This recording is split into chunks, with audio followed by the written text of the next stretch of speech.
நூலின் பெயர் Chennai press club.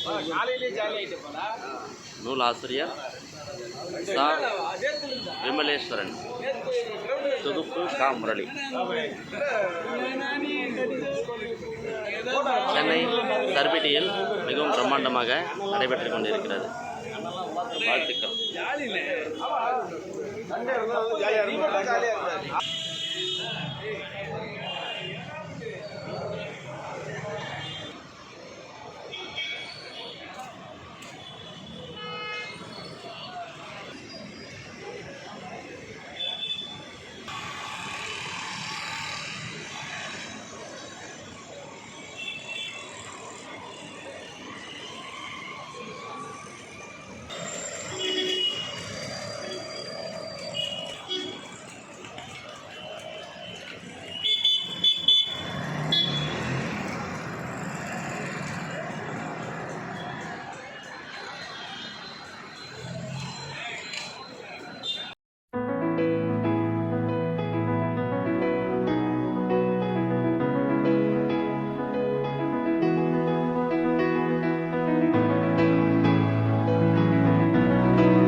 எங்களுடைய சன்னிதானம் சுவாமியினுடைய திருவுருவ படத்தை வழங்கி நாங்கள் கௌரவிக்கிறோம்.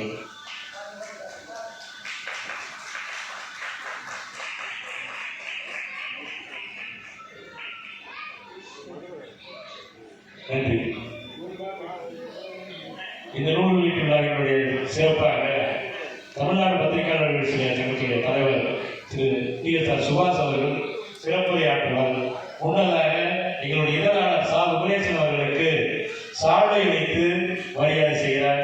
அவர்களுக்கு எங்களுக்கு மிக்க மகிழ்ச்சியை நன்றியும் தெரிவித்துக் கொள்கிறோம்.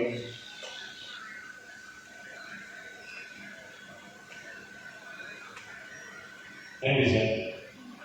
தற்போது சிறப்புரையாற்றுவதை அன்புடன் அழைக்கின்றோம்.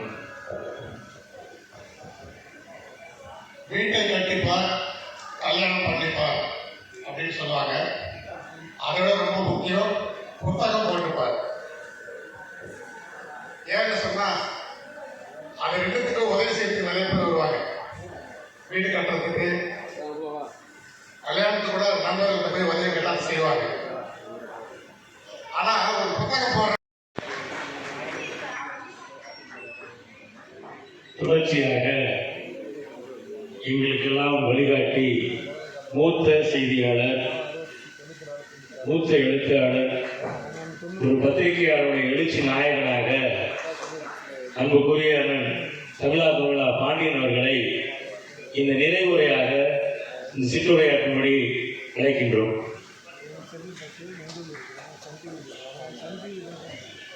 நண்பர்களே,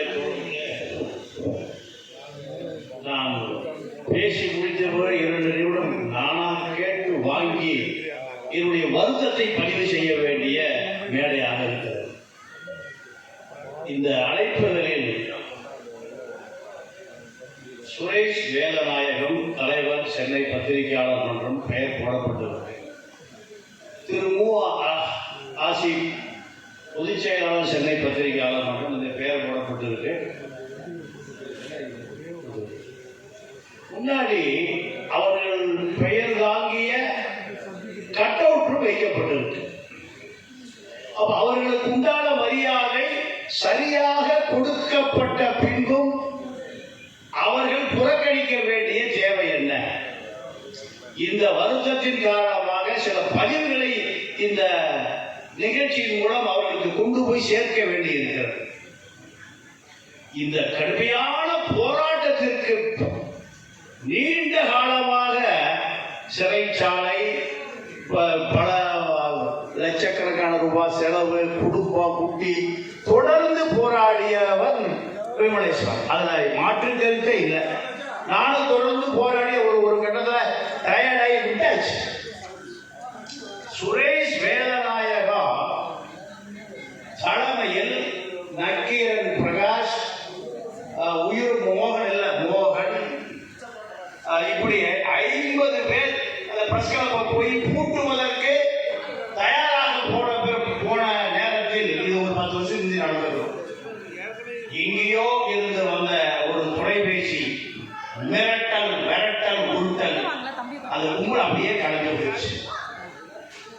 3 பத்திரிகை முதலாளிகளே வந்ததை போல நக்கீரன் பிரகாஷ் வந்திருந்தாரு, கோபாலன் அனுப்பி, செந்தில் வந்திருந்தாரு, ரமேஷ் அனுப்பி, ஆர்எம்ஆர் ரமேஷ் அனுப்பி, சுரேஷ் வந்திருந்தாரு, 3 பேர், மோகன், மறைந்த மோகன், இப்படி ஒரு 50 பேர் முன்னாடி காவல் துறைக்கு தகவல் சொல்லியாச்சு. காவல்துறை கூட்டி தாசில்தார் சாலை கொடுத்திருக்கிறார். அன்றோடு அந்த கூட்டம் கலைக்கப்பட்டு விட்டது. அதோட நானும் இவ்வளவு ஜாபவான்களை விரட்டக்கூடிய சக்தியா இருக்க அந்த பிரஸ் கிளப்பு, அதனால இது என்னமோ போகணும்னு நான் விட்டுட்டு போயிட்டேன். அதன் பிறகு தொடர்ச்சியா போராடியவர் இந்த விமலேஸ்வரன் தான். இந்த இப்போ நீங்க தலைவர் செயலாளராக அமர்ந்திருப்பதற்கு விதை போட்டவரே விமலேஸ்வரன் தான். நான் மறுத்தே பேச முடியாது. நான் மறுத்து பேசினால் உண்மையை மறைப்பதற்காக ஆகும். நான் என்ன நினைக்கிறோம் அப்படியே வாயில ஒரு மூளைக்கு போய் கூட்டல் கழிக்கல் பொருட்கள்லாம் வராது, அது பழகி போச்சு.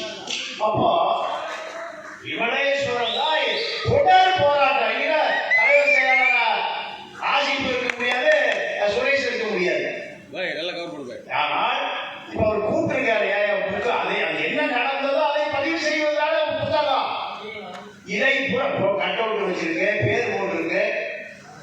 அப்போ இதை புறக்கணிக்கிறீர்கள் என்றால் நீங்கள் இந்த பத்திரிகையாளர் மன்றத்தில் தலைவர் செயலாளராக வாழ்நாள் முழுவதும் ஆயுள் முழுவதும் இருப்பதாக நீங்கள் நினைத்துக் கொண்டிருப்பது உங்களை நீங்களே